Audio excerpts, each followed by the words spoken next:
Hello there mga kabrad! Welcome back to our YouTube channel mga kabrad. I hope you're fine. All of you are fine. And for today's video, itatakel natin itong Visa or rather GoTime card or in otherwise known debit card na GoTime. Familiar ba kayo dito mga kabrad? Alam ko familiar kayo dito eh. Sa GoTime na is being spearheaded by Robinson.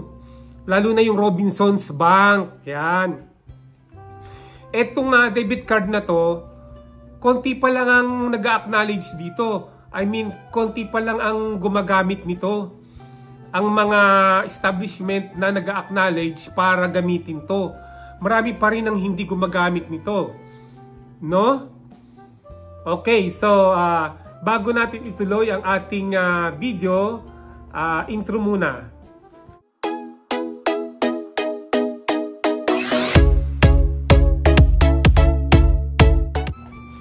So, ituloy na natin ang ating pagtatakel dito sa GoTime Bank debit card. Kasi nagkaroon ako ng problema rito.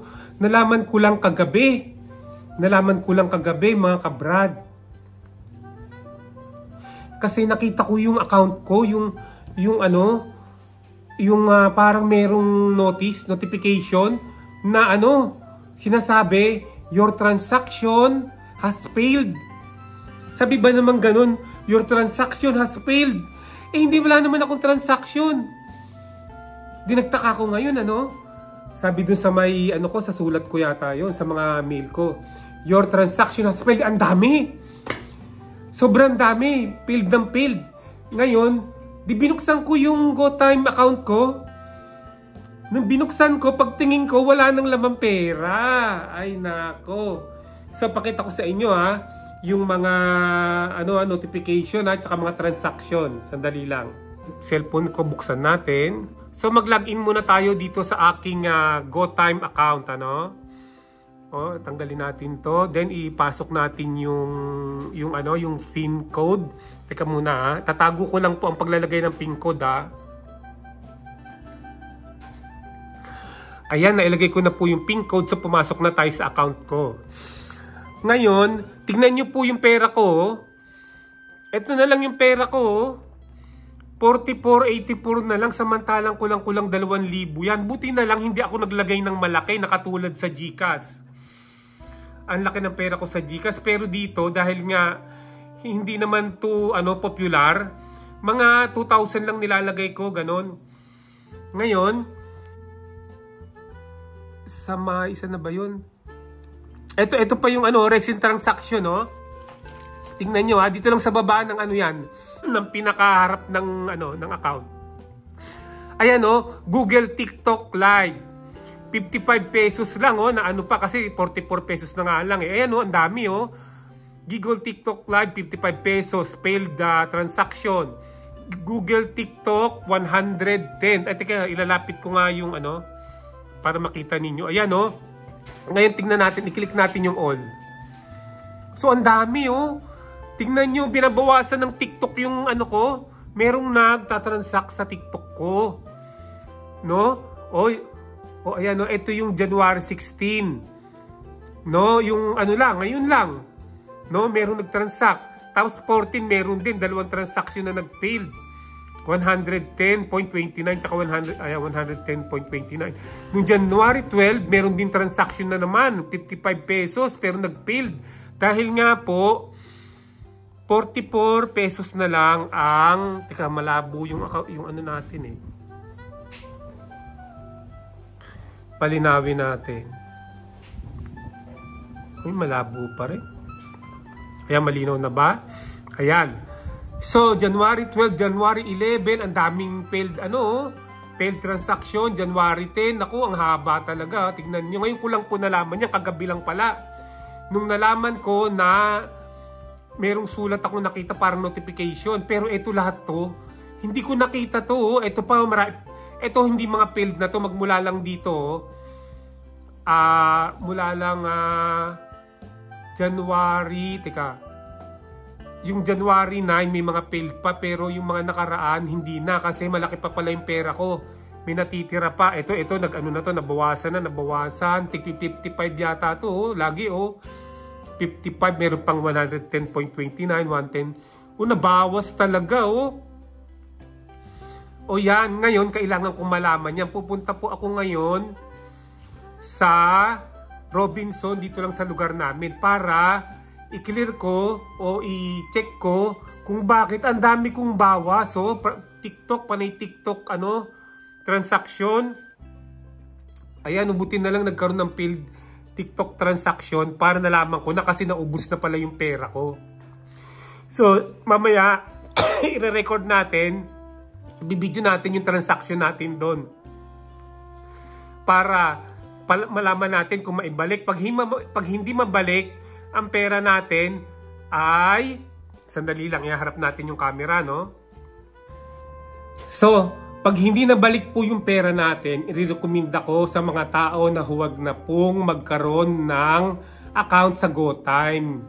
GoTime Bank debit card. Kasi ako naman po, meron na akong GCash, pero kasi iniisip ko maganda rin ang magkaroon ng another parang GCash account eh.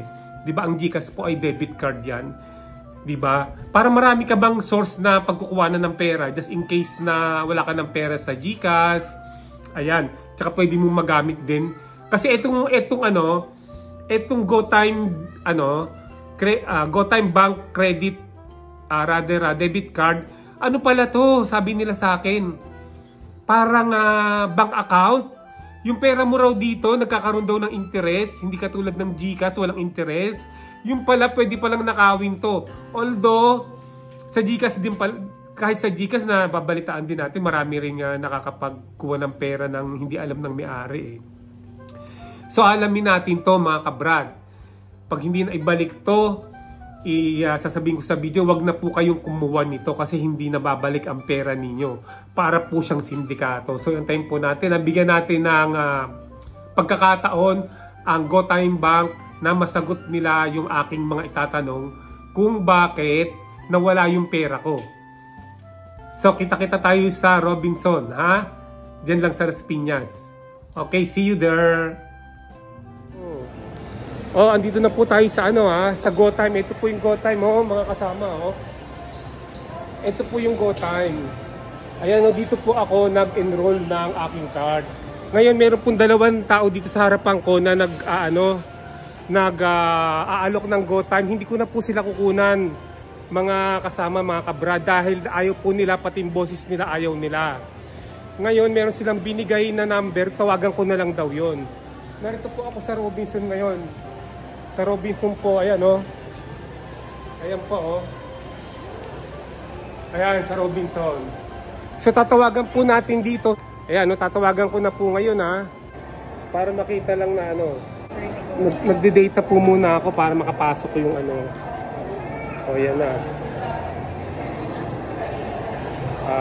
Ito. Tapos, mapasok na ako sa GoTime na account ko. Ayan. Isa lang yan, kahit dalawa yung cellphone ko.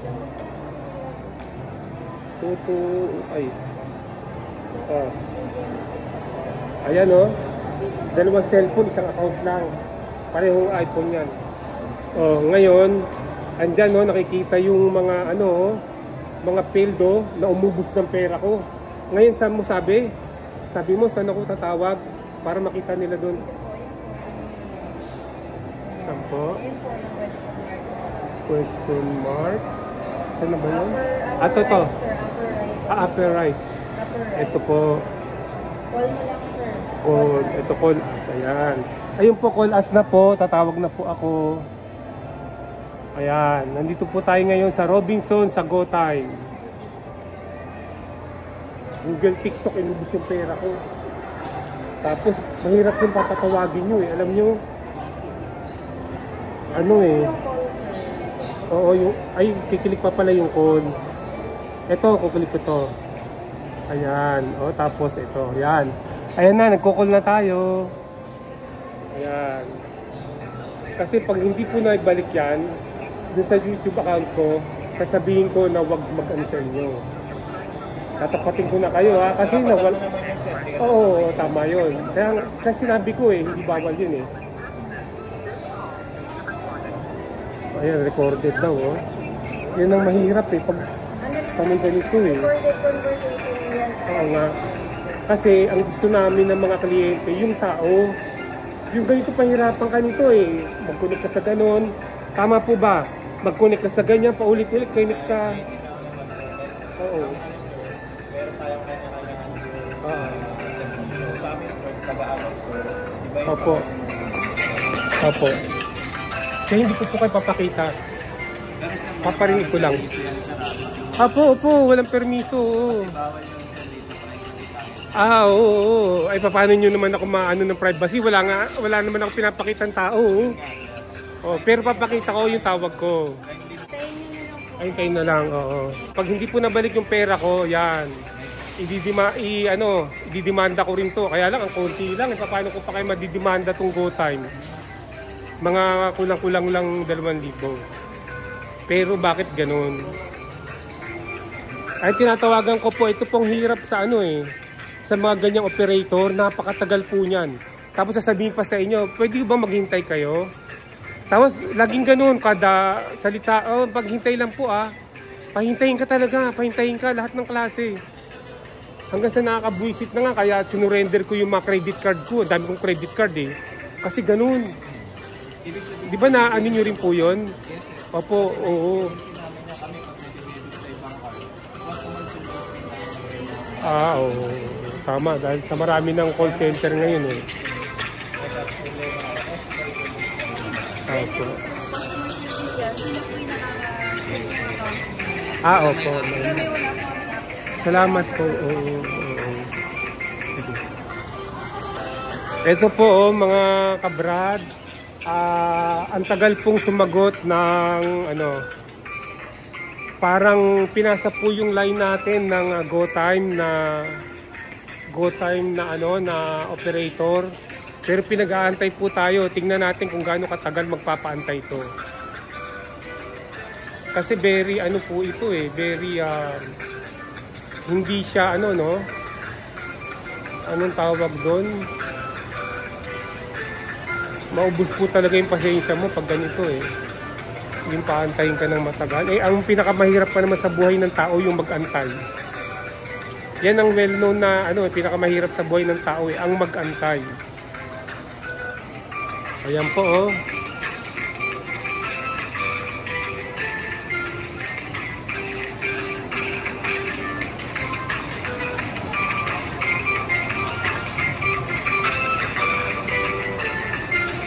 Affiliated pa ako rin sa mga ng GoTime.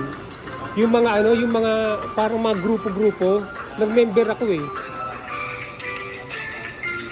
Oo, mga GC yun, no? Kasi nung unang nagpa-member ako dito, actually meron akong YouTube din na nagpa-member ako, kaya hinihikayat ko rin yung mga tao. Last year lang, dito, oo, mismo dito, kaya nga dito ako bumalik eh. Opo. Kaya may ginawa din ako dyan sa pag-ibig, kaya sinabay ko na, hindi kasi kagabi nangyari to eh.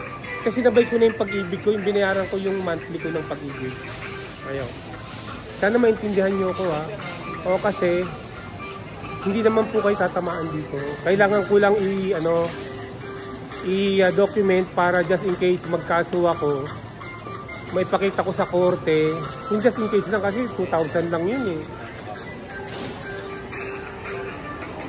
Ayan. Tingnan nyo po kung gaano katagal oh. Ano bang tawag na? Very inconvenient. Very inconvenient. Tumutunog lang po yung operator. Hindi po na nalilipat.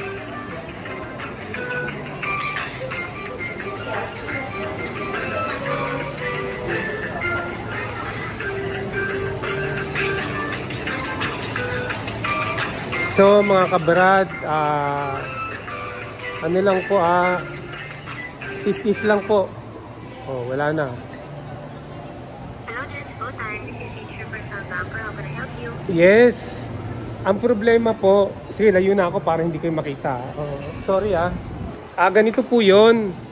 Yung pong pera ko sa GoTime, naubos po. Nalaman ko lang kagabi. Okay. Ano po nangyari, sir? Ano po, yung nilabas ng TikTok, merong nakalat mga transaksyon, napansin ko lang, meron ako nabasa na na parang notification na TikTok transaction failed. Kaya pala nag-failed, wala na pong laman pero patuloy pa rin kumukuha ng pera. Kaya lang maliliit lang naman, hindi agad inubos yung pera ko na balance ko. Eto kaya nag-contact po ako, nagtanong ako dito nandito po ako sa Robinson ngayon, nagtanong ako dito sa mga nagpapa-member ng GoTime dito sa Robinson. Sabi nila, tumawag ka lang dyan sa number na yan. Ayan po. So, paano po yan, ma'am?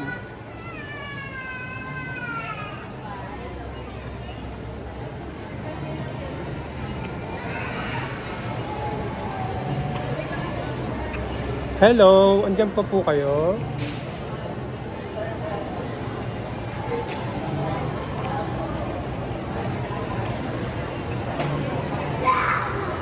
Hello?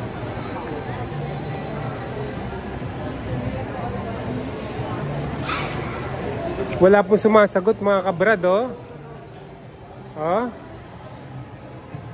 Wala po sumasagot sa operator na. Pero kanina kinausap tayo mga kabrad. Mga kasama. Hello po, ma'am. Saan na po kayo, ma'am? Hello po.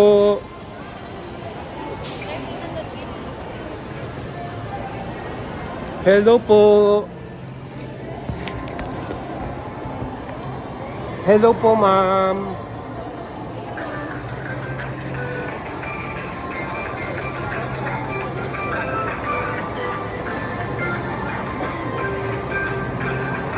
Wala pong sumasagot, music na naman. Antayin po natin, Please bear with me.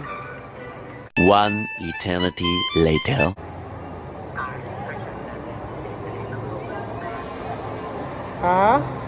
Sige po, sasabihin ko na yung complaint ko sa inyo. May complaint po ako Pwede po pakilakas po yung boses nyo.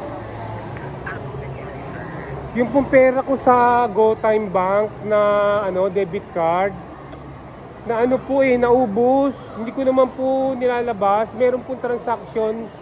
Kaya ko po nalaman kasi bandang huli, meron na pong transaction failed. Yung pala, wala nang laman, kaya pala nagtatransact pa po yung yung kumukuha ng pera, wala nang makuha. Kuha pa ng kuha, ang dami na pong transaction failed. Pilit pang kumukuha. O sige po, ang pangalan ko, pwede ba yung pangalan ko na lang? Kasi,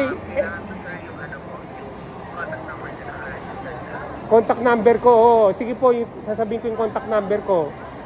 0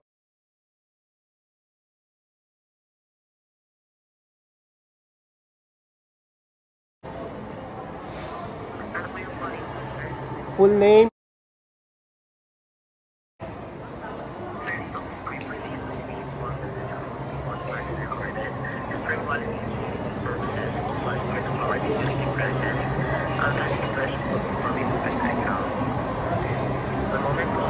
Opo.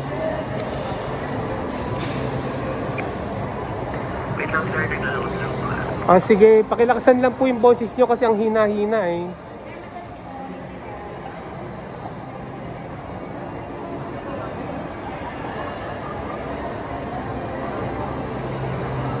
Ayan po, may nakausap na po tayo mga kabrad Nag-aantay na naman po tayo. Binigay natin yung pangalan natin at cellphone number. A few moments later. Yes?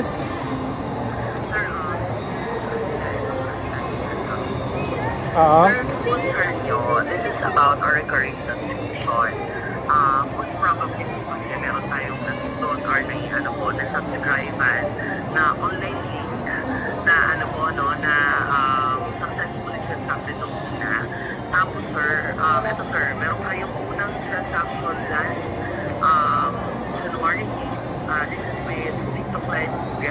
successful transaction is 55 pesos. Ang nangyari kasi dito, sir, sir, or recurring subscription, what we say, ang nangyari, every day, binabawasan nila kayo ng subscription yung muna yun. Meaning, magbigay tayo ng smart deals sa merchant muna yun. That's why, automatically, nadadalahan kayo. Ano ho yan? Ano ho? Wala po kasi akong sinasubscribe eh. Baka may napindot ako, ganon.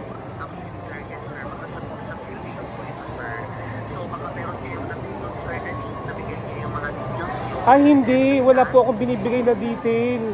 Kung napindot ko lang yan, wala po akong binibigay na detail.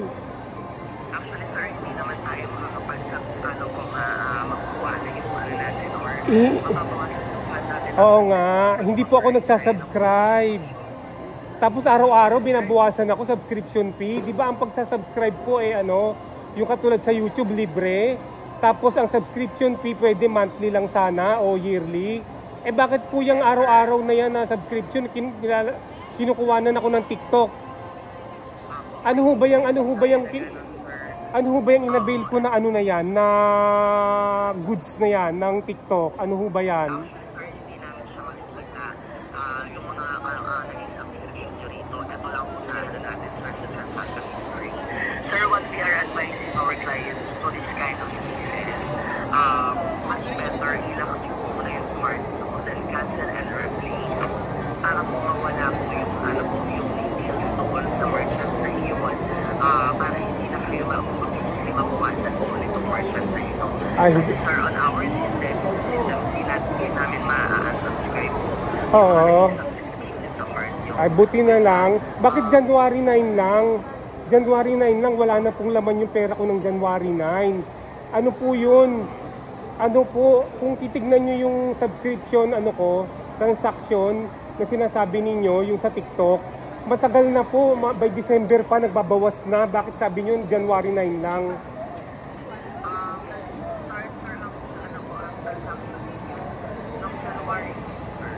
January 8? Paano kung yan, wala akong ginagawang transaksyon? At bakit araw-araw yan bakit ganun? Dapat hindi po yan eh. Ginamit ko po ba yung account ko ng GoTime? Ginamit ko? Ay hindi po, hindi ko ginagamit. Oo. Account nyo doon sa may debit card. Advice sir, ilock nyo yung card nyo, then cancel and replace. Pag cancel and replace, sir, mapapalitan lahat ng card details. Mawawalahan mo ng subscription na nakasubscribe sa account nyo. Paano naman po yung yung nakuha dun sa sa may account ko, papalitan nyo ba yun o hindi? Sir, with that po, this is a subscription with unauthorized merchant po ninyo. Hindi po kasi natin siya may reverse back po, lalo na po yung mga gantong subscription. Ay nako, hindi pala safe yung ninyo. Kahit na hindi binibigay yung number, nagiging ganyan. Ay nako po. Nagkakaroon lang tayo ng ganito kapag hindi safe yan. Hindi ko na i-renew yan. Kasi bakit nagkaganon? Wala naman akong sinasubscribe. Oo, hindi ko binibigay yung number ng account ko. Wala po akong ginawang Tsaka titignan nyo po kung makikita ko lang ngayon titignan ko lang po yung GoTime ko. Sandali po bubuksan ko lang yung GoTime ko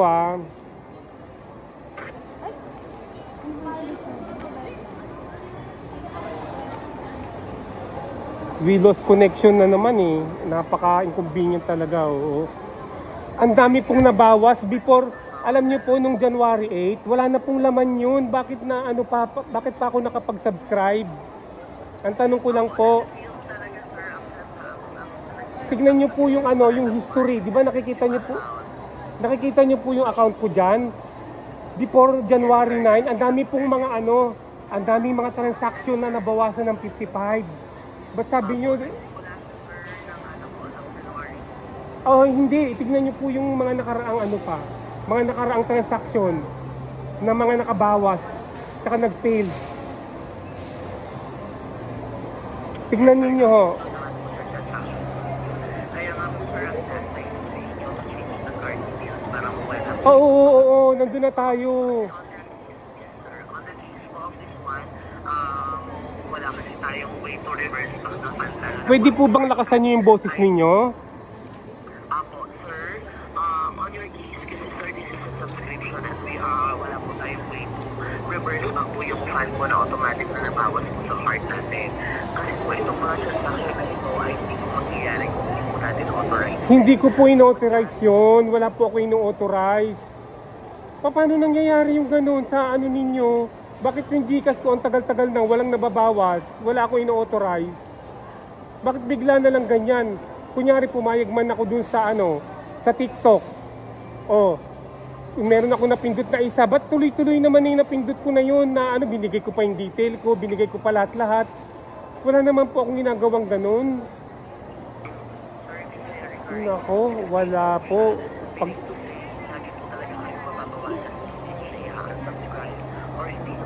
Oo, nandun na tayo. Alam ko, dapat kong i-unsubscribe. Alam ko na po yan eh. Huwag nyo na pong ulit-ulitin yan, sir. Ang inaano ko po ngayon, baka ibalik nyo po yun, although nasa kulang-kulang 2,000 yun, nakakawala po ng tiwala sa inyo. Kasi paano naman po yan? Kaya pala konti lang yung nag-acknowledge ng ninyo, ng GoTime ninyo. Buti na lang hindi ko nilalagyan ng malaking pera yung GoTime ko.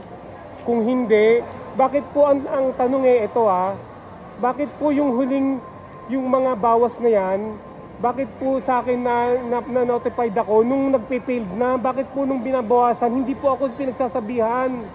Samantalang dito po sa history ng transaction, po ang daming bawas. Ayaw nyo naman sabihin na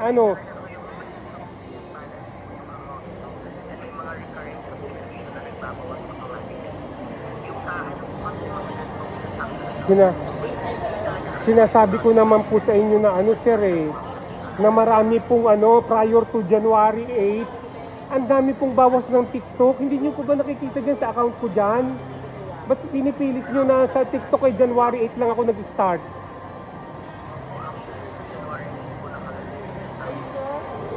Yung paid lang na yon, yung paid lang kasi wala ng pera. Na-debit po ba? Na-debit nung January 8? Nako, kung maipapakita ko lang sa inyo matagal nang baka December pa o December, nababawasan na po, tsaka paano na lang yan? Di papahinto ko muna, total nandito pa ako sa Robinson pero iaano ko ho ito. Nako, sige po, wala palang magagawa napaka walang kwenta pala ng GoTime ninyo at napapasok ng nagsinasabi nyo ngayon na nag-subscribe ako. Hindi naman po ako nag-subscribe. Wala po akong ginagawang ganyan. Kung may napindot man ako, isang pindot lang, hindi yung napakaraming pindot pa na binigay ko sa TikTok. Sige po, magpapatulong ako dito sa mga tao nyo rito para maipaano ko. Anong tatawag doon? Ipapa-cancel ko muna. Ano po ba yung sasabi nyo? Cancel and replay. Sige, sige, sasabihin ko dito. Sige po, sige na. Sige po, thank you. Sige po. Ayun mga kabrad, walang nangyari sa gusto nating mangyari na maibalik ng pera. So paano po yan? Kayo na po ang humusga kung kung kukuha kayo ng GoTime Bank na debit card na napapasok ng kahit na sinong account. Mantakin mo, hindi po naman po ako nag-subscribe sa TikTok. Nakita po ba ng subscribe sa TikTok na araw-araw nagbabawas ng ng 55 pesos? Araw-araw, di ba ang subscription po monthly yan, monthly? Tsaka yearly, monthly or yearly. Itong subscription na sinasabi nung GoTime na operator, daily yung nababawas yung pera. Ano ba naman yan, Kayo na po ang maghusga. Tapos hindi lang sa TikTok, marami pa pong iba. Marami pa pong ibang na nakabawas na nagbawas sa pera ko sa GoTime. Kayo na po. So hanggang dito na lang po mga kabrad. Sana po ay natuto po tayo. O yan, natuto po tayo at kayo na po ang bahala kung gusto nyo kumuha ng account na GoTime o hindi. Yung debit card na GoTime. Okay po, bye!